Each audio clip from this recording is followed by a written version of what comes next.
So today, we're going to dive into a really critical period in Jesus' ministry, one that honestly doesn't get talked about enough. It's this journey that wasn't some grand planned out missionary tour. Nope, it was a journey that came from necessity, a direct result of being rejected on his own home turf.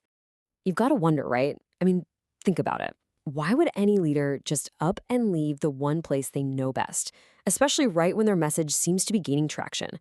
It feels counterintuitive. Well, the answer to that question is really the key to this whole story. So let's get into it. All right, so where does this journey kick off? It doesn't begin with a big strategic plan for expansion. It's actually more like a strategic retreat. It's a direct response to some really intense and growing opposition. And our source material could not be more direct on this. The reason the ministry starts moving beyond the main Jewish region of Galilee is specifically because of the rejection he was facing from the religious establishment there. You know, the powerful groups that were in charge of religious life. He was, for all intents and purposes, pushed out. Okay, so this is where things get really interesting. You might think this rejection is the end of the story, but it's not. It's actually the opposite. It becomes the catalyst that forces the mission into brand new, uncharted territory.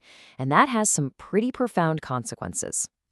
So by moving into these non-Jewish or Gentile areas, the entire scope of Jesus' mission just starts to explode. What had been pretty focused on one group of people now begins to spill over all the old borders. The first stop on this trip is Phoenicia, in the region of Tyre and Sidon. And it's here that he heals the daughter of a Syro-Phoenician woman, a non-Jew.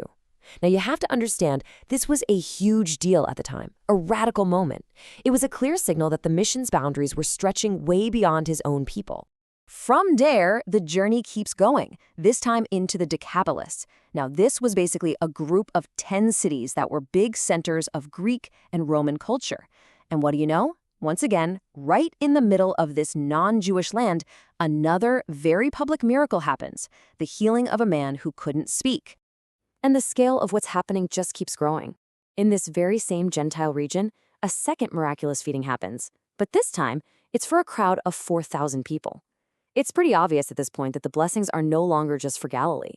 But just because these amazing things are happening doesn't mean the opposition back home just vanished. As soon as he briefly returns to Magdala, back on the Jewish side of the lake, bam, he's immediately confronted by the Pharisees and Sadducees, these two rival religious groups who had actually teamed up against him. They're demanding a sign from heaven. The pressure was just relentless. So this constant pressure, it pushes the group further away again. And this leads to the moment. I mean, you could argue this is the absolute turning point of the entire journey, maybe even his whole ministry. It's a moment of stunning clarity far away from all the crowds and the conflict.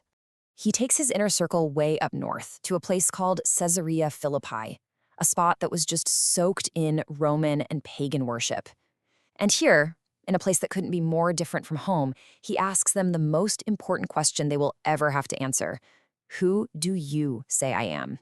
And Simon Peter, he just nails it. He says, "You are the Messiah, the Son of the living God." Wow, that's it. That is the great confession. It's like the light bulb finally flicks on, and his identity is at last out loud declared by his own followers. But here's the pivot. The absolute second they grasp who he is, Jesus immediately redefines what that even means. See, everyone was expecting the Messiah to be a conquering king, someone who would come in and overthrow the Roman government. But Jesus reveals this shocking new reality. No, he was going to be a suffering Messiah, one who was destined to die and then be resurrected.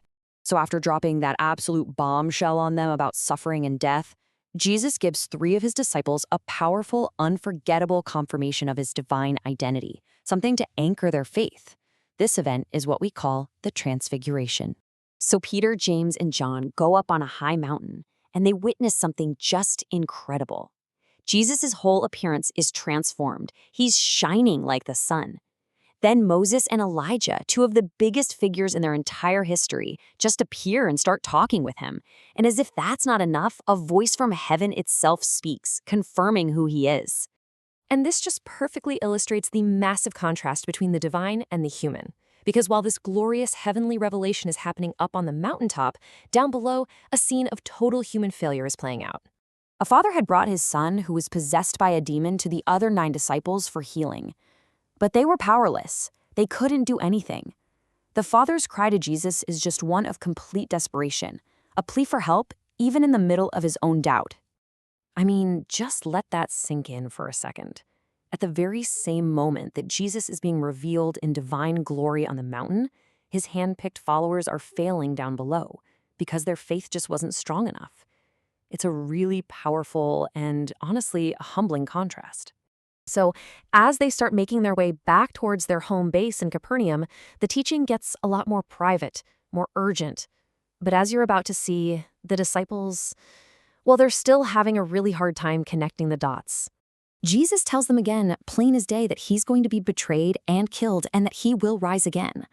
But our source material says that the meaning was basically concealed from them. And get this, they were too afraid to even ask him what he meant by it all. Okay, let's just quickly recap everything they've been through. They've seen miracles in foreign lands, they heard Peter make that great confession, they literally saw a glimpse of divine glory and heard the voice of God on a mountain. And they've now been told not once but twice about the coming resurrection.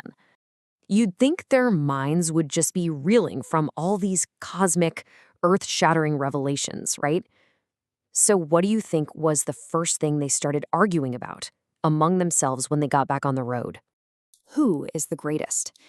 After everything they had just seen and heard, the divinity, the talk of sacrifice, the promise of resurrection, their focus just snapped right back to status, to power, to their own position in the pecking order. It's such a jarringly human moment. And really, that's what we're left with, isn't it? This whole journey, a journey born from rejection, ends up revealing divinity more clearly than ever before.